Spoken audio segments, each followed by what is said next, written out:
Hello everyone, this is Nilesh Kumar. Welcome to my channel English attack with Nilesh Kumar once again. बच्चों कैसे हैं आप सब? Hoping you all are good. आज हम real English class 7 chapter 4 the luncheon पढ़ेंगे. तो before starting just open your books and let's study with me. The luncheon. Which cuisine do you enjoy the most and why? Cuisine का मतलब होता है cooking of a particular country. Where do you eat it most frequently? आप इसे कहाँ पे बार बार खाते हो? एट होम यानी घर पे, at a restaurant, at a friends और relatives house. Read about a lunch that was not so enjoyable for the writer. आइए इस चैप्टर को पढ़ते हैं. ये लंच के बारे में है जिस लंच को राइटर इंजॉय नहीं कर पाता है. इस चैप्टर में राइटर एक लेडी के साथ लंच करते हैं जो कि उनके लिए बिल्कुल भी इंजॉयबल नहीं होता है, अफोर्डेबल नहीं होता है. ठीक है, तो आइए शुरू करते हैं इस चैप्टर को. I caught sight of her at the play and in answer to her beckoning I went over during the interval and sat down beside her. मैंने उसे एक प्ले यानी एक नाटक में देखा और जब उसने मुझे इशारे से बुलाया तो इंटरवल के बाद मैं उसके पास गया और उसके बगल में बैठ गया. It was long since I had last seen her and if someone had not mentioned her name I hardly think I would have recognised her. बहुत दिनों के बाद मैं उससे मिल रहा था और यदि किसी ने उसका नाम नहीं लिया होता तो मैं बड़ी मुश्किल से शायद ही उसको पहचान पाता. She addressed me brightly. उसने ब्राइटली मुझे एड्रेस किया. वो लेडी कहती है, well it's many years since we first met. जब हम पहली बार मिले थे उसके कई सालों बाद हम मिल रहे हैं. How time does fly. समय कितनी तेज़ी से निकल जाता है. We are none of us getting any younger. हम में से कोई भी छोटा नहीं हो रहा है. Do you remember the first time I saw you. क्या आपको याद है जब पहली बार मैंने आपको देखा था. You asked me to luncheon. आपने मुझे लंच के लिए कहा था. Did I remember. ऑथर कहते हैं, जो राइटर होते हैं वो, कि क्या मुझे याद था.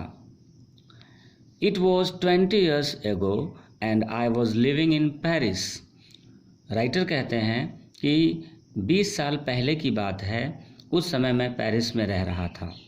I had a tiny apartment in the Latin quarter overlooking a cemetery and I was earning barely enough money to keep body and soul together. मैं एक छोटे से अपार्टमेंट में रहता था इन लैटिन क्वार्टर जिसके सामने एक कब्रिस्तान था और मैं उतना कमा लेता था जिससे अपनी जीविका आसानी से चला सकूं.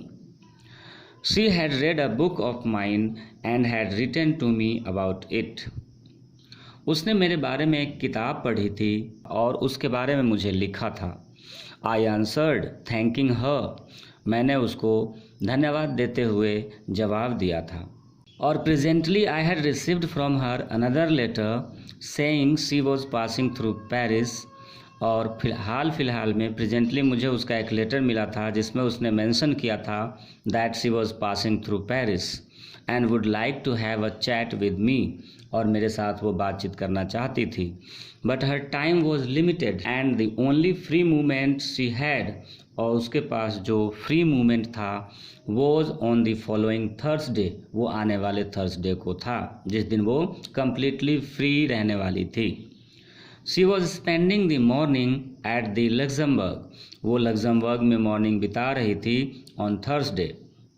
And would I give her a little luncheon at Foyt's afterwards?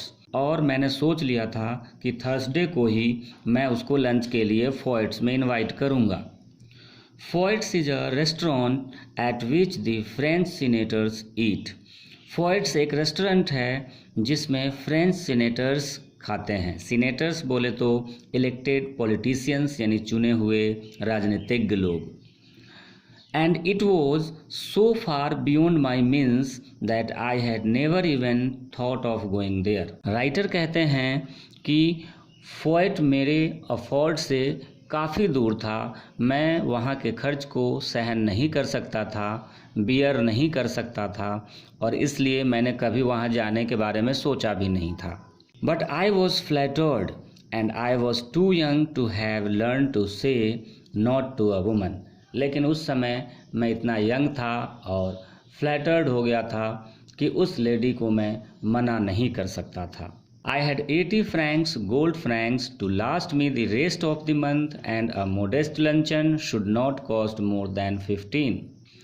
Writer कहते हैं कि मेरे पास 80 फ्रैंक्स यानी सोने के फ्रैंक्स थे और जिसमें मुझे पूरे महीने का खर्च चलाना था, और यानी वो कहते हैं कि 15 फ्रैंक से ज़्यादा वो लंचन में खर्च नहीं कर पाएंगे, इतना उनके लिए काफ़ी होगा उस रेस्टोरेंट में, उस फोएट्स में लंच करने के लिए। If I cut out coffee for the next 2 weeks I could manage well enough. वो कहते हैं कि यदि मैंने 2 वीक्स के कॉफ़ी को कट कर दिया तो मैं पूरे महीने का खर्च आराम से मैनेज कर सकता हूँ। I answered that I would meet my friend by correspondence at Foyt's on Thursday 12:30। और इस तरह से राइटर ने ये डिसाइड किया कि मैं अपने दोस्त से कॉरेस्पॉन्डेंस पत्राचार के द्वारा मिलूँगा फोएट्स में, उसी फोएट्स में थर्सडे को 12:30 बजे। She was not so young as I expected and in appearance impossible rather than attractive. ठीक है, राइटर कहते हैं कि जिस तरह से मैंने उम्मीद की थी वो उतनी यंग नहीं थी और दिखने में भी उतनी अट्रैक्टिव और इम्प्रेसिव भी नहीं थी। She was in fact a woman of 40, वो 40 साल की थी, and she gave me the impression of having more teeth, white and large and even than were necessary for any practical purpose. उसने मुझे अपने व्यवहारिक उद्देश्य के लिए अधिक सफ़ेद बड़े दांत होने का आभास दिलाया। शी वॉज टॉकेटिव, वो बहुत बातूनी थी, but since she seemed inclined to talk about me I was prepared to be an attentive listener. और जब मैंने देखा उसको कि वो मेरे बारे में बातचीत करने के लिए इच्छुक हो रही थी तो मैं भी एक अटेंटिव लिसनर की तरह उसकी बात सुनने के लिए तैयार हो गया। I was startled when the bill of fare was brought. जब मेन्यू लाया गया तो मैं थोड़ा घबरा गया था। The prices were a great deal higher than I had anticipated. उसने जो उम्मीद की थी उससे कहीं ज़्यादा प्राइसेस हाई थी। बट शी रीअश्योर्ड मी, लेकिन उसने मुझे विश्वास दिलाया। I never eat anything for luncheon, she said. उसने मुझे विश्वास दिलाया और कहा कि मैं लंच में ज़्यादा नहीं खाती। Oh don't say that, I answered generously. तो मैंने भी जेनरसली यानी उदारतापूर्वक उसको उत्तर दिया कि कृपया ऐसा ना कहें। फिर वो क्या कहती है, आई never eat more than one thing. वो कहती है कि मैं एक चीज़ से ज़्यादा कभी नहीं खाती। I think people eat far too much now days. और वो कहती है कि आजकल जैसा कि मुझे लगता है लोग बहुत अधिक खाते हैं। अ लिटिल फिश परहैप्स, एक छोटी सी मछली शायद। I wonder if they have any Simon. Simon is a kind of big fish. ठीक है, एक बड़ी सी मछली होती है। ठीक है, तो वो कहती है कि मैं एक चीज़ से ज़्यादा नहीं खाती और वो कहती है कि अगर इनके पास कोई छोटी सी मछली सैमन हो तो मुझे बहुत अच्छा लगेगा। Well it was early in the year for Simon and it was not on the bill of fair. Simon के लिए ये बहुत ही अर्ली ईयर था और जो मेन्यू था उसमें भी सैमन नहीं था। But I asked the waiter if there was any. लेकिन फिर भी मैंने वेटर से इसके बारे में पूछा। Yes a beautiful Simon had just come in. Waiter ने जवाब दिया कि हाँ, अभी अभी एक ब्यूटीफुल सैमन आया है। It was the first they had, और ये फर्स्ट सैमन था उसके पास। I ordered it for my guest. मैंने उसे अपने गेस्ट के लिए ऑर्डर कर दिया। The waiter asked her if she would have something while it was being cooked. Waiter ने पूछा जब तक इसको पकाया जा रहा है तब तक यदि आपको और कुछ चाहिए तो बताइए। No, she answered, I never eat more than one thing. मैं एक चीज़ से ज़्यादा कभी नहीं खाती। Unless you had a little caviar, I never mind caviar. Caviar eggs of a big fish, यानी एक बड़ी मछली के जो अंडे होते हैं वो। तो वो कहती है कि यदि कैवियर है तो ठीक है, अदरवाइज मैं एक चीज़ से ज़्यादा कभी नहीं खाती। My heart sank a little, writer कहते हैं कि मेरा दिल थोड़ा डूब गया। I knew I could not afford caviar, मैं जानता था कि मैं कैवियर को अफोर्ड नहीं कर सकता। But I could not very well tell her that, लेकिन मैं ये बात उसको नहीं बोल सकता था। I told the waiter by all means to bring caviar, मैंने वेटर को कहा कि ठीक है कैवियर ले आओ। For myself I chose the cheapest dish on the menu and that was a mutton chop. मैंने खुद के लिए सबसे चीपेस्ट यानी सबसे जो सस्ती डिश होती है वो ऑर्डर किया और that was mutton chop. I think you are unwise to eat meat. वो लेडी क्या कहती है वो देखिए। वो लेडी उस राइटर से कहती है कि मुझे लगता है कि आप मीट खाने में ना समझ हो, अनवाइज हो। She said, I don't know how you can expect to walk after eating heavy things like chops. वो कहती है कि मुझे नहीं पता कि आप इतना हेवी खाना खाने के बाद कोई काम कैसे कर पाते हो। I don't believe in overloading my stomach. मैं तो भरपेट खाने में विश्वास नहीं रखती। Then came the question of drink. उसके बाद ड्रिंक की बारी आती है, पीने की बारी आती है। I never drink anything for luncheon. She said, उसने कहा कि मैं लंचन में कुछ भी नहीं पीती। Neither do I answered promptly. Writer ने भी इमीडिएटली जवाब दिया कि मैं भी कुछ नहीं पीता। तभी वो लेडी बीच में ही बोल पड़ती है, except white wine, she proceeded as though I had not spoken. अभी राइटर ने अपनी बात कंप्लीट भी नहीं की थी कि उसने बीच में ही बोला कि except white wine. These French white wines are so light. ये जो फ्रेंच वाइट वाइन्स होती है, ठीक है, ये फ्रेंच वाइट वाइन्स बहुत ही लाइट होती है। They are wonderful for the digestion, और ये डाइजेशन के लिए भी बहुत अच्छी होती है। What would you like, I asked hospitable still. मैं अभी तक फ्रेंडली था और उससे पूछा कि आपको क्या चाहिए। She gave me a bright and friendly flash of her white teeth. तो उसने मुझे अपनी चमकती हुई सफ़ेद दांतों को दिखा दिया। दिस मीन्स उसे यही चाहिए थी। माई doctor won't let me drink anything but champagne. उसने कहा कि मेरे डॉक्टर ने कुछ भी पीने से मुझे मना किया है बट शैम्पेन, लेकिन मैं शैम्पेन पी सकती हूँ। मैंने हाफ बोतल शैम्पेन का ऑर्डर दिया। I mentioned casually that my doctor had absolutely forbidden me to drink champagne. और मैंने कैजुअली ये मेंशन किया कि मेरे डॉक्टर ने मुझे बिल्कुल भी शैम्पेन पीने से मना किया है। What are you going to drink then. तो वो लेडी पूछती है कि तो फिर आप क्या पीने जा रहे हो। वाटर, राइटर ने जवाब दिया। She ate the caviar and she ate the salmon. वो कैवियर खाती है और सैमन खाती है। She talked gaily of art and literature and music. वो खुश होकर happily art, literature and music के बारे में बात करती है। But I wondered what the bill would come to. लेकिन मैं ये सोच रहा था कि पता नहीं बिल कितना आएगा। When my mutton chop arrived, she took me quite seriously to task.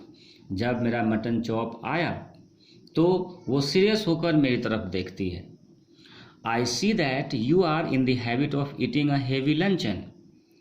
और वो कहती है कि मुझे ऐसा लगता है कि आप हेवी लंच करने में विश्वास रखते हैं, आपको हेवी लंच करने की आदत पड़ चुकी है। आई am sure it's a mistake. और मुझे पक्का विश्वास है कि आप ये गलत कर रहे हो। Why don't you follow my example and just eat one thing. आप मेरा एग्जाम्पल क्यों नहीं फॉलो करते और सिर्फ एक चीज़ खाते हो। I am sure you would feel you were so much better for it. I am only going to eat one thing, I said as the waiter came again with the bill of fare. Writer ने कहा कि मैं सिर्फ एक ही चीज़ खाने जा रहा हूँ, ठीक है, जब वेटर दोबारा बिल ऑफ फेयर लेके आया। She waved him aside with an airy gesture. एक एयरी जेस्चर यानी इशारे से उसने वेटर को एक तरफ कर दिया और कहा, no no, I never eat anything for luncheon, मैं लंच में कुछ नहीं खाती, जस्ट अ बाइट, मैं उससे ज़्यादा कभी नहीं खाती, and I eat that more as an excuse for conversation than anything else, और मैं किसी भी चीज़ की तुलना में बातचीत के बहाने से ज़्यादा खा लेती हूँ, अदरवाइज मैं एक बाइट से ज़्यादा कभी नहीं खाती। I couldn't possibly eat anything more unless they had some of this giant asparagus.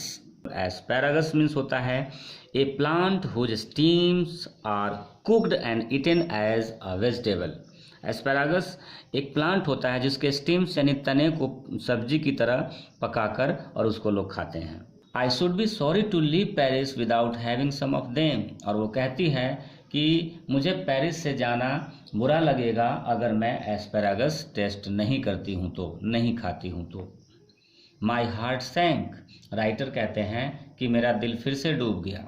I had seen them in the shops and I knew that they were horribly expensive, मैंने उनको दुकान में देखा था, यानी एस्पैरागस के बारे में राइटर कहते हैं, और वो कहते हैं कि मैं जानता था कि वो कितनी कीमती चीज़ थी। तो राइटर कहते हैं my mouth had often watered at the site of them, मेरे मुंह में अक्सर उसको देखकर पानी आ जाता था। Madam wants to know if you have any of those giants asparagus, फिर भी वो कहता है वेटर से कि मैडम को एस्पैरागस चाहिए, क्या तुम्हारे पास है? I asked the waiter, I tried with all my might to will him to say no, और राइटर कहते हैं कि मैंने वेटर से पूरी ये कोशिश की, उम्मीद की थी कि वो नो में जवाब देगा। A happy smile spread over his broad priest like face, उसके प्रीस्ट लाइक फेस पे एक हैप्पी स्माइल फैल गया, and he assured me that, और उसने मुझे विश्वास दिलाया कि they had some so large, उसके पास कुछ हैं, सो लार्ज यानी बहुत लार्ज, सो स्प्लेंडिड बहुत शानदार, सो टेंडर बहुत कोमल, that it was a marvel, कि वो बहुत ही आश्चर्यजनक था। I am not in the least hungry, मुझे अब थोड़ी भी भूख नहीं है। माई गेस्ट साइड में, बट इफ़ यू इंसिस्ट, लेकिन यदि आप इंसिस्ट करते हो, I don't mind having some asparagus, मैं थोड़ा खाना पसंद करूँगी। आई ऑर्डर्ड देम, फिर राइटर कहते हैं कि मैंने उसका भी ऑर्डर दिया। Aren't you going to have any, क्या आपको नहीं खाना है? No I never eat asparagus, writer ने कहा कि नहीं, मैं कभी भी एस्पैरागस नहीं खाता। I know there are people who don't like them, वो लेडी कहती है कि मुझे पता है कि बहुत लोग इसे बिल्कुल भी पसंद नहीं करते, और आपके लिए the fact is you ruin your palate by all the meat you eat, और आपके लिए फैक्ट ये है कि अगर आपने एस्पैरागस खाया तो आपने जो मीट खाया है उसमें डिफरेंट फ्लेवर आ जाएगा। So if you like the way of my teaching, then please don't forget to like, subscribe, comment and share my channel to your friends and relatives. Thanks.